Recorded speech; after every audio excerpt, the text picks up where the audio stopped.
Before Don Bradman transformed the sport forever, Victor Trumper was widely regarded as Australia's greatest batsman, not just Australia's greatest opener, but Australia's greatest cricketer with the bat. Cricket history says that Trumper is still the greatest Australian opener of all times, which raises an obvious question. If Trumper was held in such extraordinary regard, why did he average only 39 with bat in Test cricket and still rated so highly in cricket history?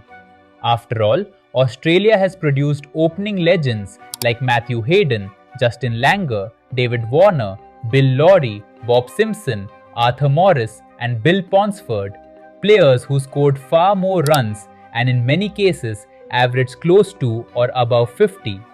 But statistics alone don't tell the full story. Victor Trumper played in an era of uncovered, often treacherous pitches where batting conditions could deteriorate dramatically overnight. Context is everything. Among the top 50 run scorers of his era, the average was just 29.78. Trumper, by comparison, averaged over 39, more than 31% higher than his contemporaries. And he regularly faced one of the greatest fast bowlers the game has ever seen, Sydney Barnes, who dismissed him 13 times in just 17 test matches. When you judge Trumper against the conditions, the quality of opposition and the standards of his own era, his greatness becomes far clearer than his career average alone suggests. Before revealing my second opener, it's worth appreciating just how extraordinary Australia's depth has been at the top of the order. Matthew Hayden, David Warne, Arthur Morris, Bill Lawry, Justin Langer, Mark Taylor, Bob Simpson, Michael Slater, Bill Ponsford. Every one of them has a genuine claim. But after weighing greatness, historical impact, performances across conditions, and overall legacy, the final decision came down to just two names, Matthew Hayden and Arthur Morris. And in the end, Arthur Morris gets the nod. Australian left-hander Arthur Morris is widely regarded by teammates, historians, and even Sir Don Bradman himself, who described him as the finest left-handed opening batsman the game had ever seen.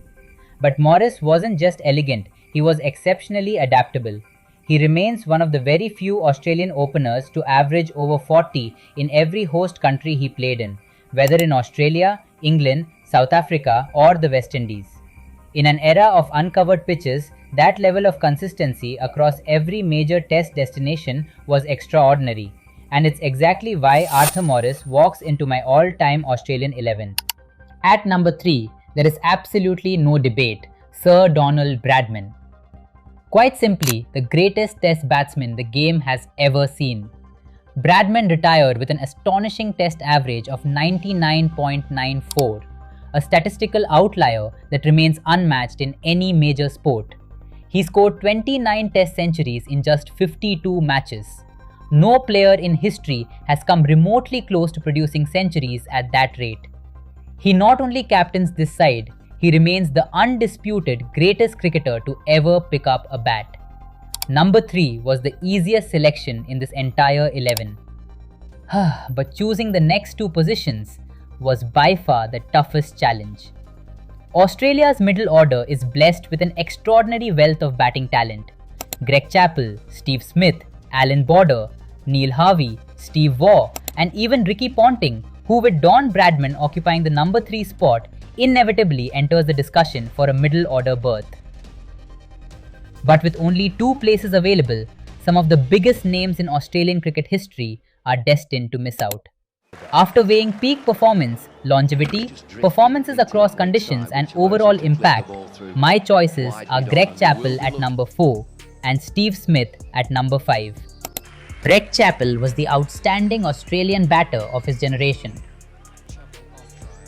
Greg Chappell is one of the very few Australian batsmen to average over 40 in every host country he played in.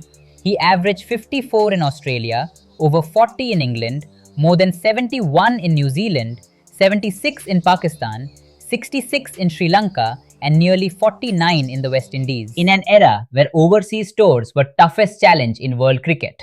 He finished his career with 7,110 test runs at an average of 53.86, including 24 centuries. Remarkable numbers in one of the strongest eras of Test cricket.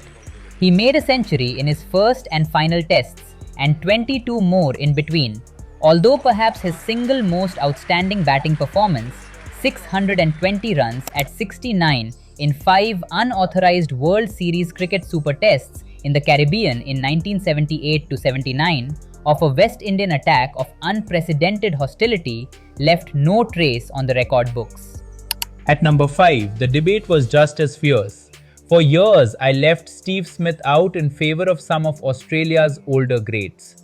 But there comes a point where sustained excellence simply becomes impossible to ignore. Statistically, Steve Smith has established himself as Australia's greatest Test batsman since Sir Donald Bradman. His record is extraordinary.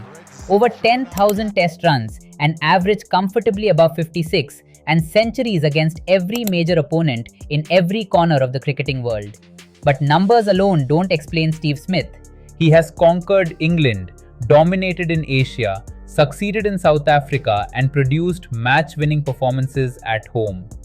Whether facing swing, pace and bounce in Australia or spin on the subcontinent, Smith has repeatedly found a way to score. More importantly, he has carried Australia's batting in an era where batting averages across world cricket have steadily declined, making his achievements even more remarkable. For me, Steve Smith has now done enough to stand alongside Australia's greatest middle-order batsmen. At number 6, there was no debate whatsoever. Keith Miller walks into this side automatically. His career batting average of 36.97 and bowling average of 22.97 are remarkably similar to Imran Khan's, placing him among the greatest all-rounders the game has ever seen.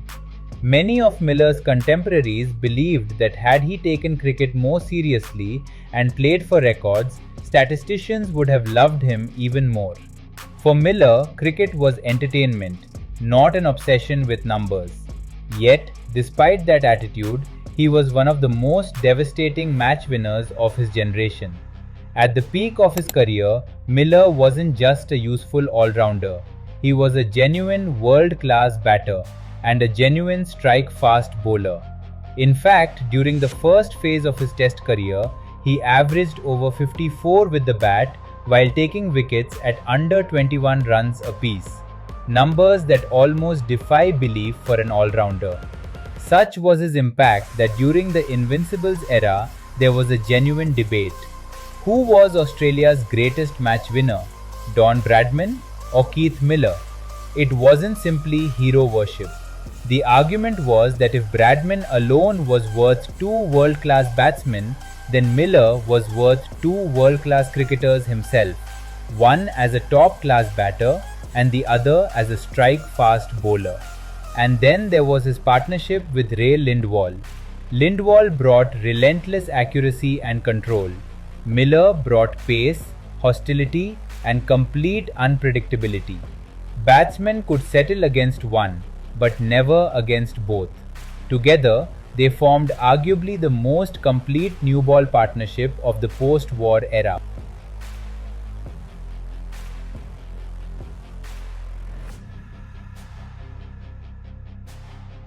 At number 7, the wicketkeeper is Adam Gilchrist. Purely as a wicketkeeper, Don Tallon, Rod Marsh and Ian Healy may have had the edge with the gloves. But Gilchrist's explosive batting makes him impossible to leave out. Imagine surviving Trumper, Morris, Bradman, Chappell, Smith and Miller, only for Adam Gilchrist to walk in at number 7. That's the luxury of an all-time Australian 11. Gilchrist didn't just score quick runs, he broke bowling attacks and completely changed the momentum of Test matches. With a swashbuckling Keith Miller at 6 and an even more destructive Gilchrist at 7, this is a batting lineup designed to be feared. At number 8, the choice is Shane Warne.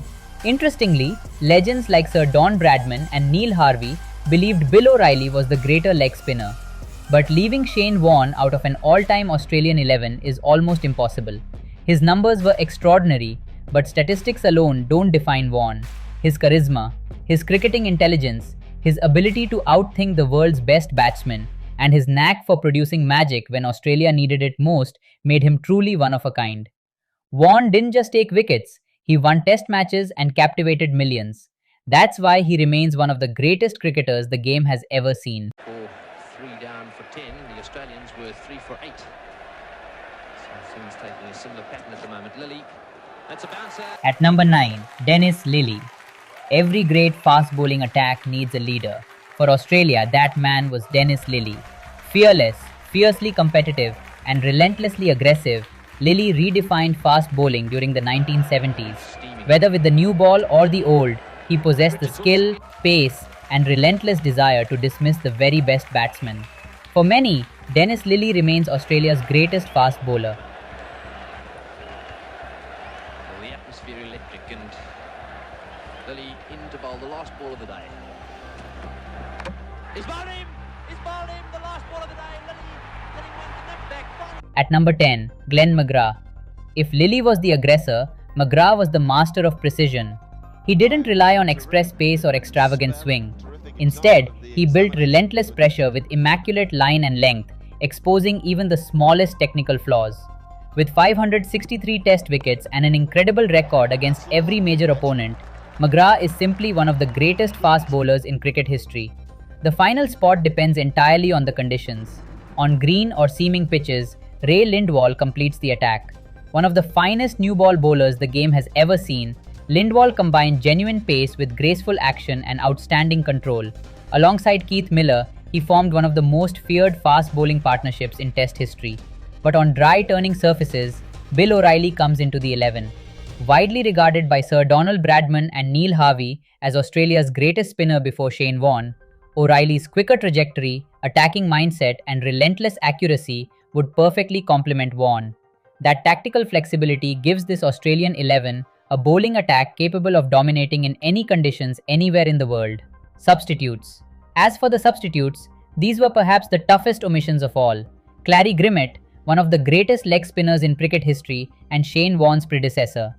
Alan Davidson, Australia's finest left-arm fast bowling all-rounder, whose swing, lower order batting and versatility made him one of the complete cricketers of his era. Ricky Ponting, arguably Australia's greatest modern batsman, unfortunate only because of the extraordinary competition in the middle order. Alan Border, the man who carried Australian cricket through its toughest years and laid the foundation for the dynasty that followed. When players of this caliber can only make the bench, it tells you everything about the extraordinary depth of Australian cricket. This is my ultimate Australia Test 11. Let me know your team in the comments.